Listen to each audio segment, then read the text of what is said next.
Welcome to all who are joining us, whether you are here with us in person or online. Do we have the stream going yet? Okay, all right. My name is Reverend Shari Woodbury. I'm the minister here at First Unitarian, and this is an interfaith vigil that we welcome you to honor those lost in the past year, of course, the Transgender Day of Remembrance. I want to share just a few housekeeping matters before we begin the service proper. If you parked in the parking garage for Midtown Parking, there is a parking validator in the foyer back here. It's got the blinking red light, and you can use that so you don't have to pay anything. Should you need the bathroom at any point, you can go out this door, and right behind that door is a bathroom, or from the foyer down the stairs, and on either side at the bottom, there are bathrooms there as well. There are little facial tissue packets next to the hymnals in the pews. Also some clinics at the back there. The front doors will be locked about 15 to 20 minutes into the service, just as a common practice here. If there should be any need for an exit, the garden door out this way is always open. I would invite you, unless you have a beeper or pager that you need, to silence a cell phone at this time so we can hold the solemnity of this space together. And I'd like to mention that if you find a need for pastoral support after the service, all three of the clergy here will be available after the service and be very glad to connect with you.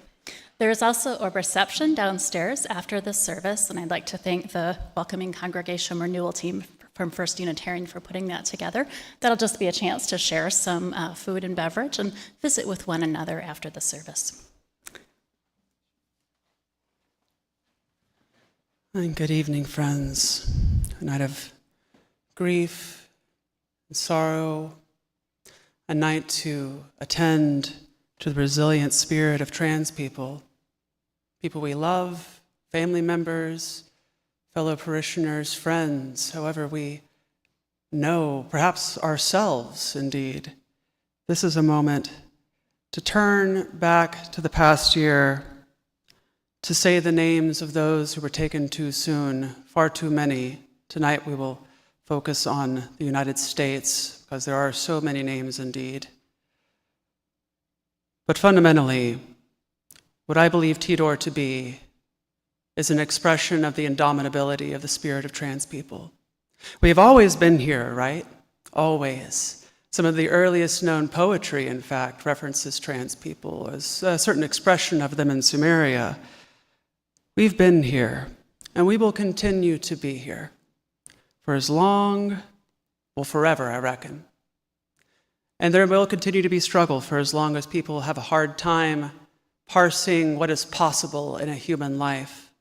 Here tonight, I invite you to bring your grief forward, to meld it with the gratitude that can come from looking around and noticing that we are not alone, never alone. We're not alone here, and we're never long here. But tonight, let us say the names and lift our departed into the mystery. I'll invite Reverend Shari to light the chalice.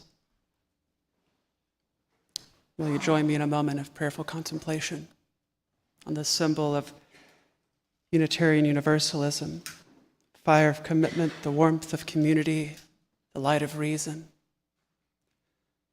spirit of life and love and all good growing things beneath this sun, spirit of all who grieve, who hold sorrow, spirit who would know joy despite sorrow, in the midst of sorrow. The candle in the shadows can illuminate so much, so much. Let us turn to the light that remains this evening. Breathe love on it, onto ourselves and onto one another on this Trans Day of Remembrance 2023. I'll invite Reverend Tanya Anderson from Church of the Resurrection to share a brief reflection.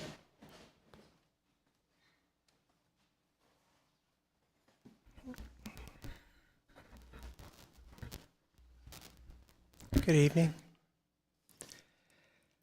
For those of you and that's many of you, I believe, that I have not yet had the joy of meeting. I'm the Reverend Tony Anderson.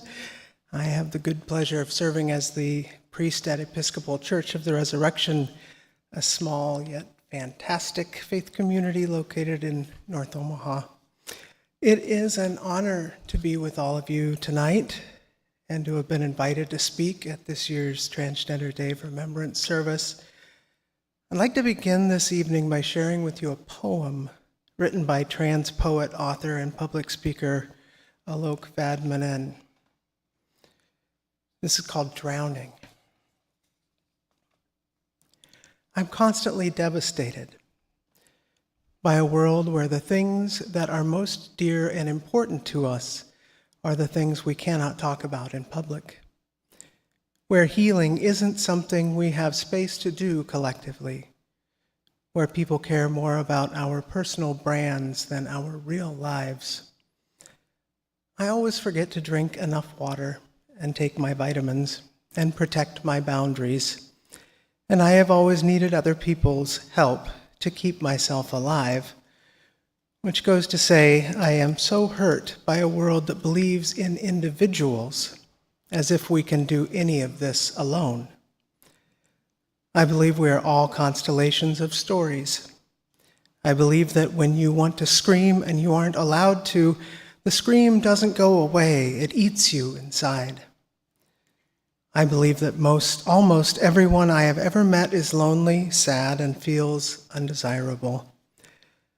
And most of all, I believe that's not our fault. Most of the time, it feels like I'm drowning, surrounded by people who have perfected the art of erasing themselves for other people's comfort.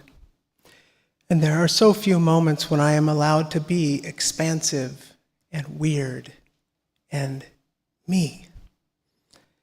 And I believe one of the most important things we can do right now is bear witness to one another's pain and give permission to one another to experiment, transgress, become. And I want to spend the rest of my life doing that work for myself and for you, for us. We are gathered here this evening to honor the lives of our trans siblings that we have lost to violence over the course of the past year. We honor them by remembering them, by saying their names, by celebrating who they were, by celebrating who we are, and by standing up to and speaking out against the fear and the hatred and the ignorance that led to their deaths, in the hopes that our voices make a difference, and that every year when we gather, the list will be shorter. We're here to rail against the notion expressed in Alok's poem that the things that are most dear and important to us are the things we cannot talk about in public, where healing isn't something we have space to do collectively. We are here to bear witness, public witness, to injustice, to bring awareness, to make sure that people are talking about this in public, to shine a light on the harm that has been done to far too many members of our community, and to make space for one another for collective healing. We are here to say to the world, we will not be erased for anyone's comfort. We are here to remember that each person lost to anti-trans hate was a sacred and unique individual, and to remember that each and every one of us are also sacred and wonderful and unique individuals. But gathering here together is also a powerful reminder that none of us can or should or is intended to do it alone. We all deserve community, whatever form that might take for you. Because we know that living in community, one that is loving and supporting and affirming and life-giving, is not just how we survive, how we protect ourselves and one another, it is how we thrive. It is not just how we bear witness to one another's pain, it is how we celebrate our joys. Allowing ourselves to be truly seen and known and loved by others is at the heart of seeing and knowing and loving ourselves. In authentic community, we each become a mirror to one another, reflecting back the image of the divine nature in us all. In this kind of community, we, as Alok writes, give permission to one another to experiment, to transgress, to become. For many of you here tonight, perhaps most of you, I'm not telling you anything new. You already know how important community is. As someone who has only openly identified as a member of the trans community for a very short while, the love and acceptance and welcome that I have received from so many trans and queer folk and committed allies has been almost overwhelming at times. I have been blessed that throughout most of my life I have been part of other loving communities. Faith communities that were part of a progressive Christian denomination. I have loved and been loved in community, even if I haven't always allowed myself to fully be seen. But I know that so many don't have that same experience, and I know that many of those whom we remember tonight didn't either. We're here tonight to name and to bear witness to that pain as well, because that is how we help each other heal, and that is how we work towards creating a world that is different. Building and sustaining these kinds of communities takes work. Loving people is oftentimes hard work. Bearing witness to one another's pain, standing in solidarity with one another, fighting for our right to exist is work. But it is work worth doing, and it is work that we can't do alone. So if I may borrow from the words of Alok one more time, I want to spend the rest of my life doing that work for myself, for all of you, for us. Thank you.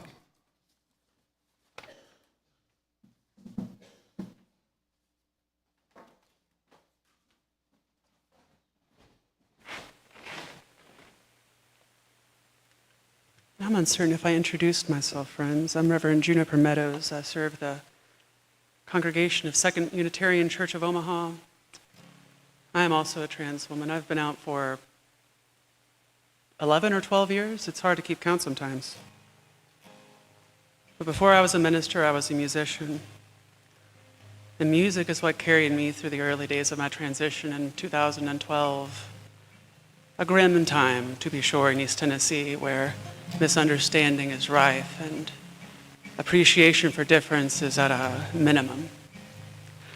But I've been so gratified to come here to Omaha and see that there are people all over the place who are helpers, who are kind, who have a heart that's open to all kinds of things, all kinds of ways that a human heart might express itself in this world. So here's to you, and here's to me, here's to all of us, because we all belong here, right?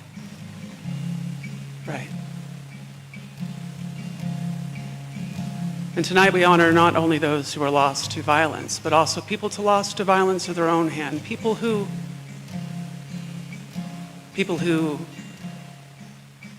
felt that real heavy loneliness. Perhaps you've felt that before too. I have felt it before. When I have felt it before, being a musician, the music of Namoli Brennett is a wonderful trans folk musician, pulled me out of many a gutter. And I'm going to regain my composure here and play this song for you, but I need your help, y'all. The song is called I Belong, and I'm going to sing it, but it's not just for me. So the chorus is something like this, and I'd like you to join me on the chorus if you're feeling comfortable, right? It goes like this.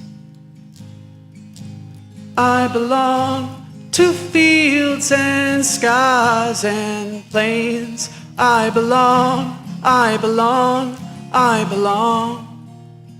And I'd like you to join me on those three I belongs, but there's more, so try it with me on the second part of the chorus. I belong to numbers without name. I belong, I belong, I belong. Wonderful.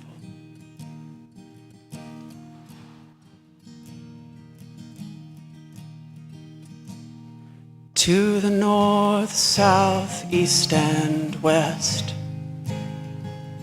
frozen in their sacred lines, to the cardinal directions of the mind, to the chorus of the day, ringing out their sacred song, to the rock of ages, to the cornerstone. We're not alone here, no, it's only a short ride, and all I could ever want is to be part of this. I belong to fields and skies and plains. I belong, I belong, I belong. I belong to numbers without name. I belong, I belong, I belong. To the light and to the dark, to the players, to their parts, to forgiveness, may we find it in our hearts.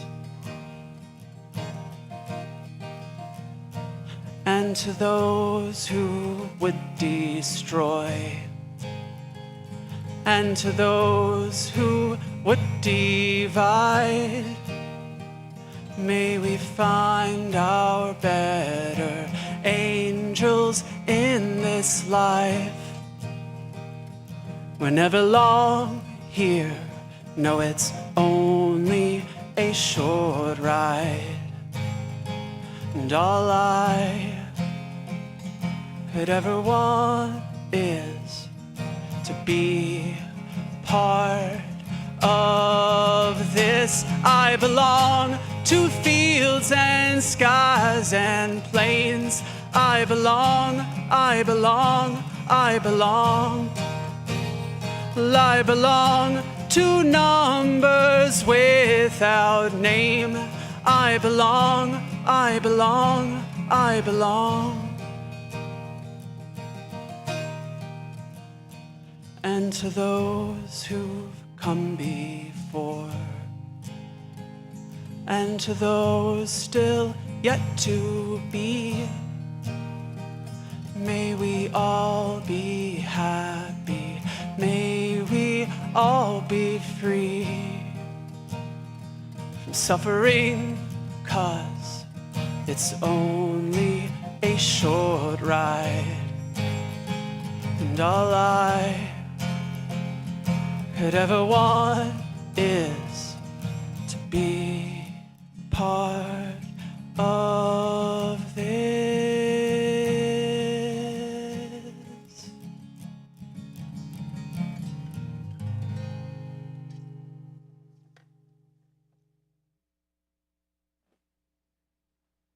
I'd like to invite Iman and Ferial Pearson forward if they are here with us. Wonderful.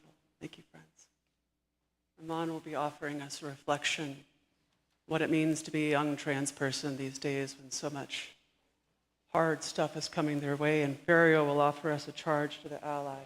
Thank you both.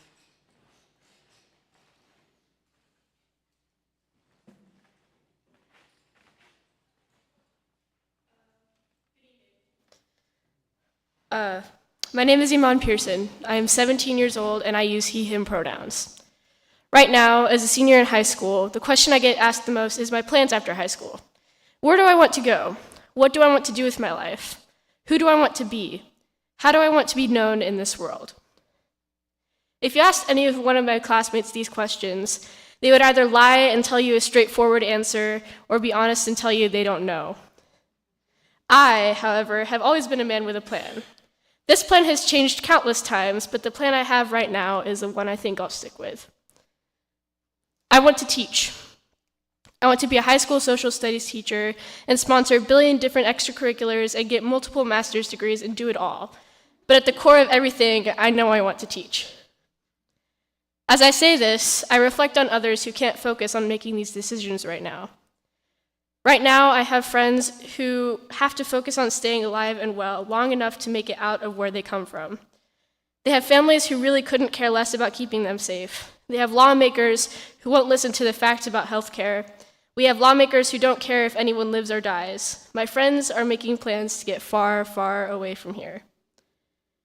I reflect on the privilege I have to not need hormone replacement therapy to make me feel comfortable, to keep me alive right now. I reflect on the privilege I have to have access to the clothes that make me feel comfortable. I reflect on the privilege I have to go to a school where the administration knows the needs of its students. I reflect on the privilege I have to have a family who is wonderful and supportive of me and my identity. At the core of everything, I want to teach. I know the impact teachers have on the world. I know the importance of representation among the people who help us build futures. I know the lives they save. I want to teach compassion and show my students that there is, in fact, life after high school. I want to teach. However, as I come of age in today's climate, I watch as so-called community members try to ban books that feature characters like me. I notice how at future teacher events and conferences, I'm usually one of the only trans people, if not the only one, including presenters and advisors. I wonder if I'll be the only one fighting battles against parents to keep my job. Then I feel the need to consider alternate career paths. I hope I won't.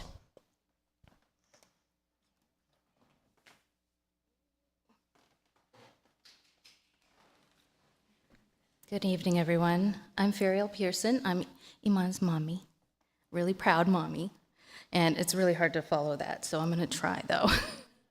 So Juniper asked me to do a call for allies, and allyship is something I'm really very passionate about and have been for a long time.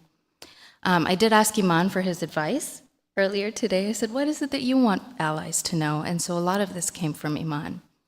His first thing, big emphatic thing, was, hey, just listen. People need to listen, and they need to be open-minded when they listen. Even if you don't agree with somebody, if you don't agree with the journey that a trans person is going through, they know their identity and their journey better than you do. We also need to not, as cis people, center ourselves. This is not about us. As a parent who has talked to other parents of trans kids, I hate when people say, oh, I'm mourning the death of my daughter.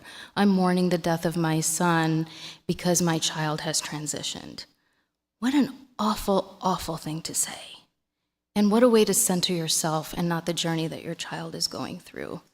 I wanted to throw a gender reveal party when this child came out, and I've never been for gender reveal parties before. I'm just so happy and proud that he gets to be who he is, and it's not about me. Yes, there was some change that I needed to go through. I needed to change my perception of who he was. I needed to figure out how to remember his pronouns, all of that kind of stuff, but it really wasn't about me. So we can't center ourselves as cis people. We have to be accountable because we will mess up. We all mess up. And when we do, we really need to focus on the impact of what we did rather than the intent. So I'll give you an example. Somebody will misgender Iman, and they'll use the wrong pronouns, and Iman will just very gently say he. And then that person will have this big breakdown. Oh my gosh, I'm such a terrible human being. I can't believe I did that. Am I so awful? And then Iman's got the burden of making them feel better that they're not a bad person because they misgendered him. So we have to really focus on the impact in that moment, not our intention. If I was walking down the hallway and I stepped on Iman's foot, And I haven't been skinny since I was a fetus, so now I've crushed every bone in his body, right? By stepping on his foot. If I made it about my intention, I would say, Iman, I didn't mean to step on your foot. I didn't wake up this morning as a foot stepper. And plus, my friend Danny over there, I stepped on his foot. He didn't make such a big deal about it. Crawl it off, snowflake, right? But if I focus on the impact, I would say, Iman, I'm so sorry. I'll do better next time. May I take you to the hospital? I will pay, right? Later, we can talk about the intention. But in the moment of impact, we need to be accountable, we need to do better, and we need to move on. The best apology is changed behavior. We also need to keep learning on our own. I cannot rely on my child to teach me everything there is to know about what the trans community is going through, because first of all, he doesn't represent an entire community, right? And that stereotypes the trans community as all going through the same thing, which is not true. And it's also a lot of pressure to put on people to have them teach you all the time. So it's our job to educate ourselves constantly and consistently because things are changing so much all the time. And that means learning about terminology, learning about policies and laws and what's happening that's going to affect our trans friends and family. So we have to keep doing that education. The good news is Professor Google is open. She's open 24/7, and she's very generous with her time, so we can Google things. We also have TikTok, and we have YouTube, and all these different places where we can listen to trans folk tell their stories. We can donate to causes that celebrate trans folk, that work against policy that's harmful, that ban books, that criticize who educators are when we're on the right side of history. We can volunteer for organizations that help trans people. It's also important to remember that solidarity cannot just happen in private. It has to happen in public as well. That means you can't privately tell somebody, I support you, I love you, use their pronouns correctly, and then when they're not around, act in the exact opposite way. Not speak up because it's more comfortable for us. And so if they're out to other people, then we need to say that out in public. If Iman's not in the room and somebody misgenders him, I will correct them. I don't care if they're my boss. I don't care if they're the President of the United States. I don't care if they're some hero of mine, some idol. I will correct them because solidarity happens in public as well as in private. Sometimes we wonder if the little things matter. Well, I'm just one person, and those are just words. Shouldn't we be worried about violence against people? Shouldn't we be worried about the law? And I'm just one person, and these are systems and institutions. But the truth is that the pyramid of hate is based on those little things. The bottom block of the pyramid is made up of prejudicial thoughts and prejudicial actions and prejudicial words. It's anti-trans jokes that people make in comedy clubs. It's people making trans jokes in movies. It's people making policies that don't allow healthcare for trans folks. And if we stop that at the bottom of the pyramid, then the bigger blocks that are built above that, the blocks that create laws, like the trans panic defense, cannot be built. So the little things matter, and we matter, and our children matter. So when we hear something, we have to say something. We have to show up. We have to write to our legislators. We have to testify. We have to speak all the time, even and especially when it's uncomfortable. And finally, we have to think intersectionally about the fight. And what I mean by that is we can't just put trans folk into one silo and pretend that there are not many other things as well. Iman is not only a trans child, he's also living in a Muslim and atheist family.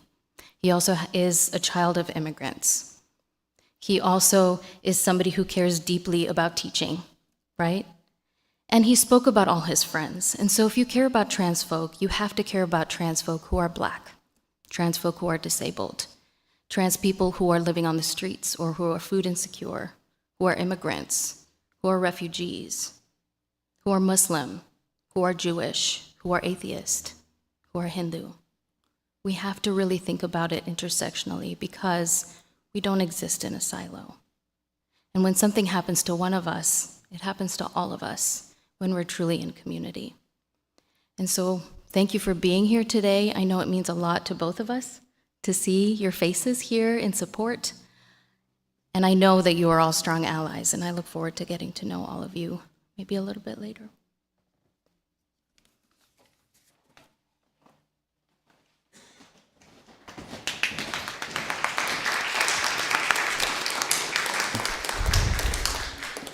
Thank you, Aman. Thank you, Fariel. We're about to begin the reading of the names. Before we do this, though, I have a poem. Friends, I've helped to organize and lead a Trans Day of Remembrance service every year for at least the past 10 years, and I've always read this poem or recited it. I have changed nothing but one word because it is a hard word for many of us to hear, and I pray that the poet, Andrea Gibson, a fabulous genderqueer spoken word poet, would understand why we don't want to drop the F-bomb in a church. I don't mean the 4-letter one, I mean the 6-letter one. But this is Ashes. This is Ashes. This is a poem about being lost to the world, to the hands of hate, being forgotten, about a soul who sees that they might still be remembered, might still be worthy, might still mean something in the next life if they weren't able to mean something in this one. And we have many ideas about what that can mean here. Honor all of them. So hear this poem as it gets into our bones and in our mind. May we find ourselves grounded in a commitment to weave a true peace, a positive peace, that peace that Dr. Martin Luther King knew to be a peace suffused with the presence of justice. This is the peace we need for all people who exist in any kind of marginality, not a status quo, take it easy, but one that listens, right? Takes our concerns seriously. And for those of us who are also trans, and who are also white and able-bodied, middle class and such, people like me, perhaps people like you, we might also consider that Tidor, while it is for us, many of the people who have died, especially to violence, were not white, were not middle class, were not comfortable, were alone and estranged on account of not only their transness, but also their race, which is also holy, which is also sacred, which is also a terrible violation for all that we are and all the complexity that we carry. This poem. The night they tore my name from the pages of the family Bible and burned me alive. My ashes came down like snow. And a girl who I had never seen before, who had never seen my face, saw me falling from the sky and lay down on the ground to make an angel and the powder of my bones. From heaven I watched her, though my eyes were still flame and my ribs were still blue. They didn't win, I whispered. As her arms constructed my wings, they did not win. Look at that moon. It is a pebble in my hand.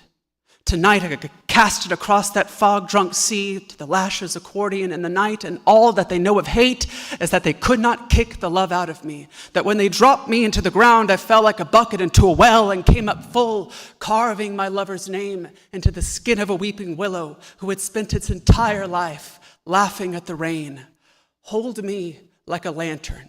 Staircase my spine when they bring the children to my funeral to yell freak at my dust. Tell them I was born into this casket, that I would not pull the splinters from my fingers any more than Christ would have pulled the thorns from his crimson head. They can come 1,000 times with their matches and their gasoline and their empty mouths full of hollow prayers to that God that greeted me at her gates with their throat full of trumpets and his tears full of shame as they knelt down to scoop up the cinders of their children's crime.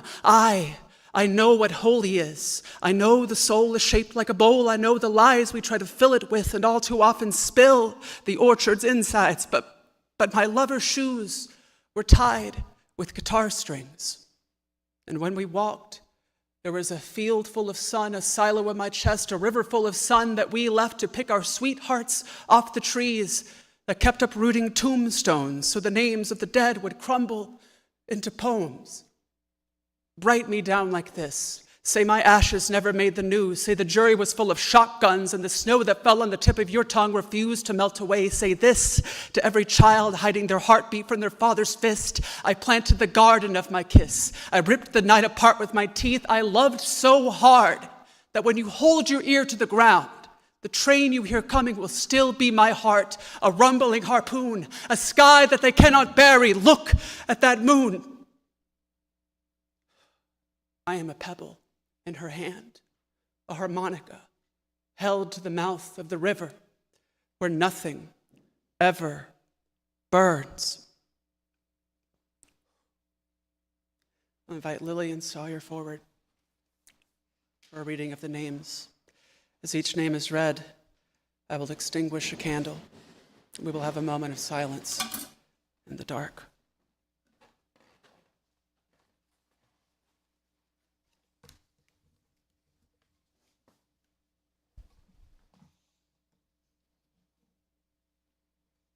Sherilyn Marjorie.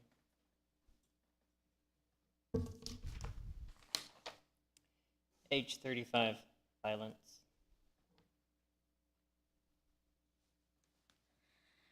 Mia Elena Lorraine Knight, age 20, violence. Aaron Young, age 24, suicide. Cam Chamberlain, age unknown, violence. Theodora Cassidy, age 18, suicide. Nova Dune, age 14, suicide. Yoko, age 30, violence. Ome Gandhi, age 16, violence. Alexa Sequoia, age 34, violence.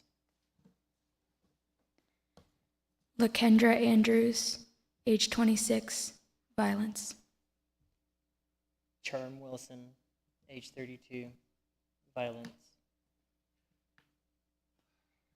Banco Paso, or Banco Brown, age 24, violence. Raisha Banks, unknown, violence. Stephanie Petty, age 19, suicide. Dakota Lawrence, 25, violence. Rashida Williams, or Coco Dadal, age 35, violence. Tree Crane, 17, suicide. Mo Moore, age 18, suicide. Catherine Wheeler, age 35, suicide. Ashley Burton, age 37, violence. Thomas Robertson, age 28, violence.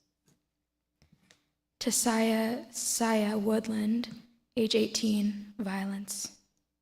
Lovely Page, age 54, violence. Kaylee Scott, age 25, suicide. Luis Angel Diaz Castro, age 22, violence. Caitlin Eowen Earhart, or Kate, age 19, suicide. Dolly Goins, age 27, not reported. Cache Henderson, age 31, violence. Devon Jure Johnson, age 28, violence.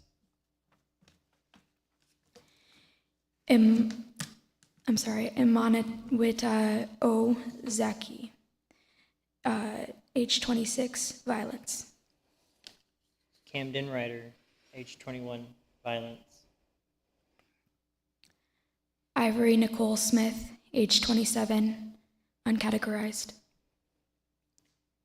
Michael Ray, unknown, suicide. Unique Banks, age 20, violence. Alina Esther Adam, unknown, uncategorized. Maria Jose Rivera, age 20 to 25, violence. For now, Mary Mora, age 26, violence.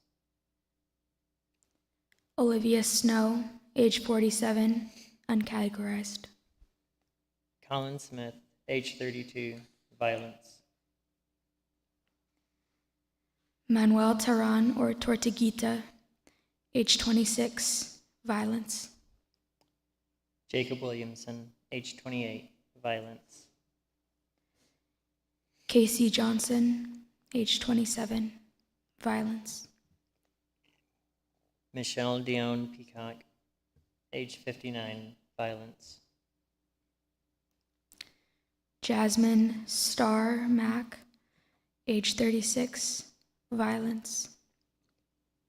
Chanel Perez Ortiz, age 29, violence. Gwen Gatewood, age 22, suicide. Ashai Davis, age 34, violence. Levi Martin, age 17, suicide. Kelly Loving, age 40, violence. Kaylee Lovelight, age 27, violence. Adeline Anderson, age 24, suicide. Henry Berg Brousseau, age 24, suicide. Emma Borhanian, age 31, violence. Marcus M.J. Jackson, age 33, violence. Miles Fitzpatrick, age 17, suicide. Destiny Howard, age 23, violence. Braden Snyder, age 15, suicide. Morgan D., age 32, suicide. Tiffany Banks, age 25, violence. Day Rodas, age 27, uncategorized.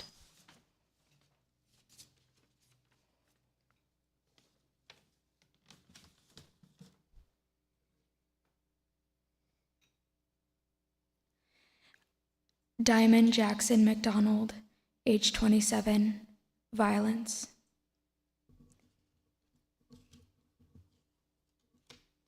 Daniel Davis Aston, age 28, violence.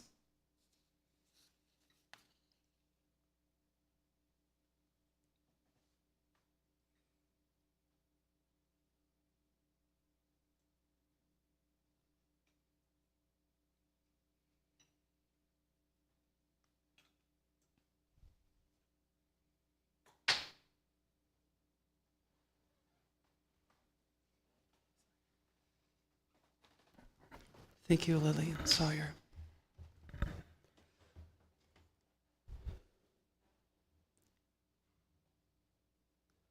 Sawyer, can you do me a favor? Can you close that door where it says exit real quick for me? Or somebody? Thank you, Shari. We here in the West, indeed all around the world, have been taught to fear the darkness. The darkness is where death lives. Darkness is where danger lurks. Darkness is the face of evil, and we have been told this, and perhaps in a time in our species' evolution this was half true. But darkness, and even death, is it not truly the home of possibility, where new things come to be born, where the light can't yet reach, but possibilities can gyrate and spiral and become something new? These names are not lost to the dark. We read them here. We know that they had people who loved them. They were full, flesh and blood, three-dimensional human beings, stolen from this world by misunderstanding, by hate, by loneliness, by whatever wicked forces oppress the heart. And yet, here we are, sitting in the dark. I'd like to offer a few moments in this shared darkness to consider the fragility of our own life, the fragility of relationship and love, but more importantly, the power for life to come back and back and back. I'm reminded in the moment of a quote by Albert Camus. My parishioners will know this quote. Albert Camus was a French Algerian playwright and poet and novelist, and he was hiding in a basement in Paris during the occupation of the Third Reich. He was a Jewish man running for his life.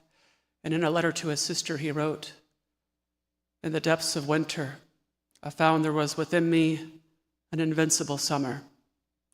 And that makes it all the better, for it says, while there is something hard pushing on me from the outside, there is something stronger, something better pushing right back. And friends, Camus is not one for simple, easy optimism. This is not what I'm calling you to. I'm calling you to find the invincible summer. It probably doesn't live solely within you. It likely lives between you and another, for relationships are what sets our heart on fire to make this world a little bit brighter, a little bit better, a little more kinder, loving, open, right? Fire does not actually burn on anything. It burns between things. Fires in a campfire burn between the logs, not on, not in, around. So it is with relationships. So it is with the raw stuff of life, the fruit of the human connection, the endeavor to be known and loved. For too long as a child, I was taught that I loved attention, and I do. But that's okay. Everything anyone has ever done has been for attention. In this darkness, I invite you to look for your own inner ostentatiousness, your own fire, your own brilliance, your own burning heart for a better world, to harness that, to consider who your partners are, who are the helpers. As Fred Rogers would say, look for the helpers. There's always people helping. A moment in the silence, friends.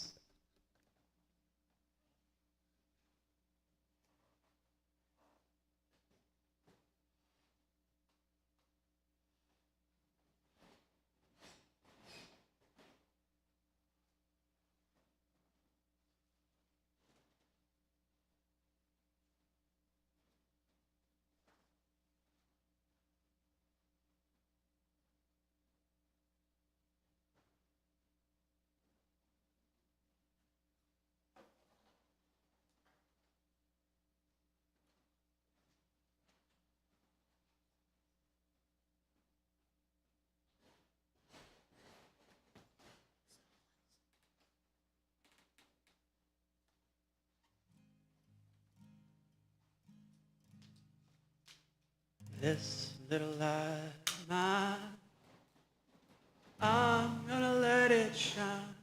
Ooh, this little light of mine, I'm gonna let it shine. Sing it with me, y'all. This little light of mine, I'm gonna let it shine. Let it shine, let it shine, let it shine. Everywhere I go, everywhere I go, I'm gonna let it shine. Oh, everywhere I go, I'm gonna let it shine. Ooh, everywhere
church, people of many faiths, many ways of knowing the mystery. This world out there, all of its dark, all of its terrors, all of its heartbreak and all of its pain, all of its wonders too, friends, all of its joy and the beautiful little blessings that keep us here. This world awaits your liberating ministry. Go out into this world and be fools for love, absolutely audacious. Be pilgrims for justice. And until we meet again, may we rock, roll, and move towards that spirit of the beloved community on the horizon where all can be welcome, where all can be welcome, be known, be seen, be felt, be human. Stay human, friends. Stay alive, and may your light keep shining on and on. Go in peace.